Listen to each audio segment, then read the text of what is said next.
Here's the thing. We haven't talked about politics or the election for weeks, but that is for good reason, because we know it's really divides our viewers. It's divided people, this country. But it is important to talk about where we are now as a country. So hang with us.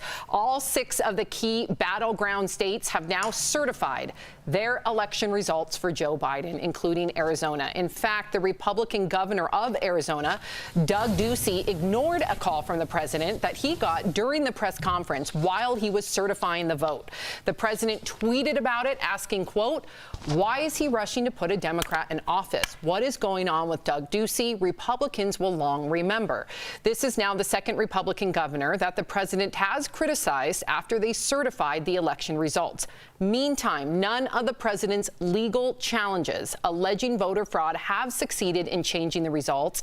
Now, while it is the president's right to pursue legal challenges, the question is, and we want to hear from you, DBL Nation, is it time for our president to concede? Go to dblvote.com to weigh in. Lots to think about. Tori, what do you make of this? Well, first off, I want to be really clear with our audience that it doesn't matter, right? He doesn't have to concede for the transition of power to happen. On January 20th at noon, at 12:01, if President Trump is still trying to be there, he's essentially trespassing, and he will be escorted off the White House grounds. So this is all in tradition that people do this. And as we know, President Trump likes to act on the offensive no matter what the facts are. So he's going to push forward and push forward. I think what we aren't saying is how wonderful we handled this election in a terrible pandemic. We should give a round of applause to all of our workers who stepped it up and had the safest election, according to the head of the election committee, as well as I think we have to understand that the transfer of power in this country is not a Republican or a Democratic ideal. That is a wholly American tradition, because it separates our country from all the other autocratic, cruel governments to say, in this country, the people voted and we go with the people. And guess what, guys? The votes were counted. The people voted. It's over. But I don't, Tori, I'll push back on that a little bit. And I'll say it's not over for them.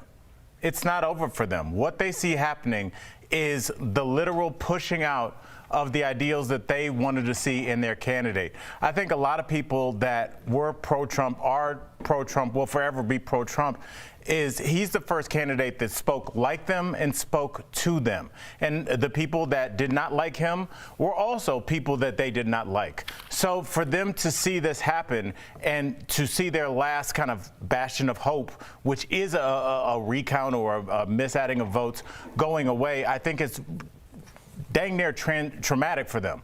And I think that we need to understand. It might be it might be traumatic, Al, but that's the truth. And at some point, someone has to say, red is red. 2 + 2 is 4. He didn't get the numbers. We've done all of the recounts. We've asked all the lawyers. No election lawyer will take the case. Every judge is tossing this out. Why? Because it isn't based in reality. Tori, 2020, everybody's got their own truth. Jeff, and then I want to read comments, because there is actually, I feel like we're missing the conversation here. But go ahead, I hear Jeff. what Tori's saying, totally, right? And I think a lot of people do too. But let me take a page out of Al Jackson's book and put it into an analogy. Please. You're going to like this, Al. Okay, let's say there's a football game and there's 140 million people at this football game, right?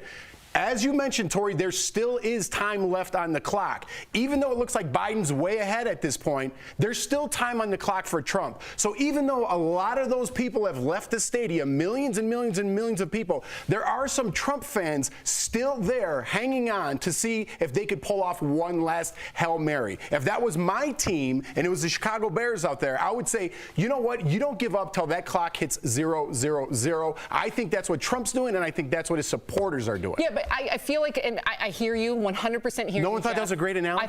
You didn't let me finish. I was going to say, okay. Good job, Jeff. Just I was going to say, your analogy is almost as good, if not better, than Al Jackson's. But I think what we're missing is we keep talking about these Trump supporters like they're not our family members, like they're not our viewers, like they're not our friends. We have to remember, even if I don't feel that way, even if I don't agree with some of our viewers, we need to hear from you. We need to have the conversation. We don't want to be be The View. We don't want to be one-sided on Daily Blast Live. We want to have the same difficult conversations here at this table that you guys are having at your dinner tables. So how do we do that? Help me understand how you are feeling right now, because we want you represented at this table. So let me read some comments, because you guys are writing in more than I feel like you've ever written in before. We have Philippe on Twitter saying it takes time to uncover all the fraud in the election. Give the president and his team time to uncover the evidence showing this was a rigged election. Leanne says Trump won 74 million popular votes. To simply cast aside all those people and say they are crazy is a big mistake. And Linda says, I am a Trump supporter, but at some point, this is to Tori's point, we have to face facts that he's not going to win. Sadly, the votes just aren't there for him. So how do we make sense of this, right? Because we have three, or you think about the Republican governors who are representing those states in question, right? Who voted for Trump, who support that party, but at the end of the day, they have verified and they have certified that their states have legally and justly voted for Biden. But then how do we somehow make the American people, the half of our country, half of our viewers, half of our family members, if you want to make it personal, feel heard and feel like that they have not been robbed? I think my analogy was amazing, and I think I think a lot of people have left the stadium, so to speak, right? They're moving on with their lives. They're accepting the fate that's coming. But for the Trump side of people, they're like, there is still some fight left, even though it seems totally. There's no way you could win this game. They want people, Trump wants people, the Trump people want him to put in every single thing in his rights, which is legal, till that clock hits 000.